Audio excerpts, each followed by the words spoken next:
әлеуметтік желіде көп адамдар сұрап жатты Арген жайлы. Не болып жатыр деп. Арген сәл ренжітіп қойғаны бар. Негізі көп дүние айтқым келеді, бірақ ренжітті екен деп мен жігіттің сағын сындырмаймын. Барлық оқырмандарым біледі, жалпы ер адамдарды жамандап мен әлеуметтік желіге салған емеспін. Мен ойладым негізінде осымен тынышымен қоя саламыз деп, бірақ енді бүгін кешірім сұрап келіп тұрғаннан кейін салу керек болды. Барлығы білсін деген сияқты. Бізде енді тек қана таныстық болды ғой, бізде жұптық та болған жоқ.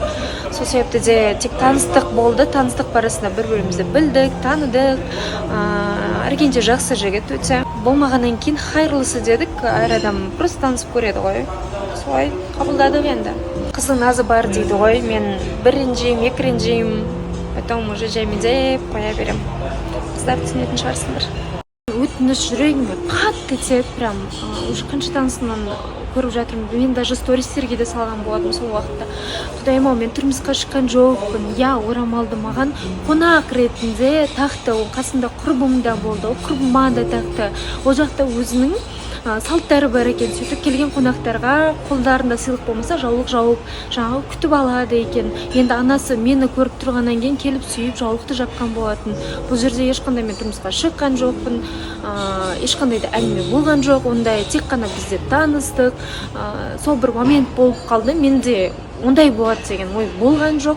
Адамдар қалай қабылдайды деген әрине қорқыныш болды, бірақ түсінетін шығар дедім. Бірақ енді мен тұрмысқа шығып кетті, Бішкекте қалды деген нәрселерді өтініш. Ондай өсекті қойыңыздар, құрметті менің достарым. Ал қалғандары барлығы нормально. Бұйырса ол видеоны алып тастайтын боламыз. Сол себепті де түсіністікпен қараңыз. Біз енді Аргенмен жақсы мәміледе қалдық қой. Бұйыртса Алматыға келген кезде маған хабарласса болады. Мен Бішкекке барған кезде де тоже хабарласып тұр деді. Бізде ондай араздастықпен, өкпе ренішпен кеткен жоқпыз. Ешқандай ренішім жоқ. Кешірдім, барлығы жақсы. Арген де өте жақсы жігіт. Осындай кішігірім таныстықта өзін көрсете білді. Сізге көп-көп рахмет. Аман болыңыз, сіз бақытыңызда болыңыз. Алып тастаймыз. Жүре берсе өздері қашады ғой. Давай.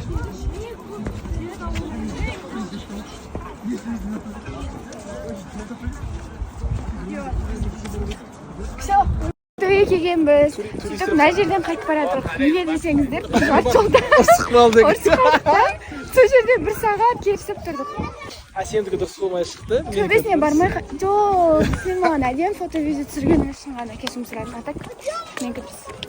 Как всегда, қыздікі дұрыс. Короче, бір нәрсесін жоғалтып алғанда, и сол нәрсені менен көріп маған ұрсады. Жоқ, мен сенен көрген жоқ. Дұрыстап қояйын деді, штативті сонымен мен прикол ұстап өзім қоям дедім. Не дейсің? Не ал дейсің деп маған.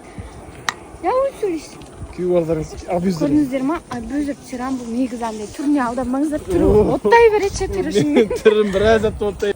Бұл кісі де сағат Басыңа бір қояды. 9-да тренировка. Ұрыс деген не деген жаман нәрсе еді. Сол үшін достар, ұрыспаңыздар. Кім айтып жатыр? Сержант. Что там? Әнді айтсай, әнді.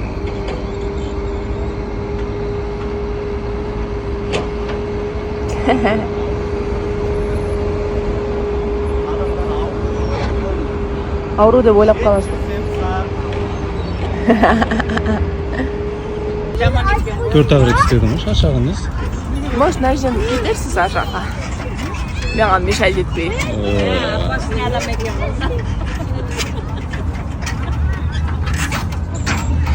День второй. Вторая попытка.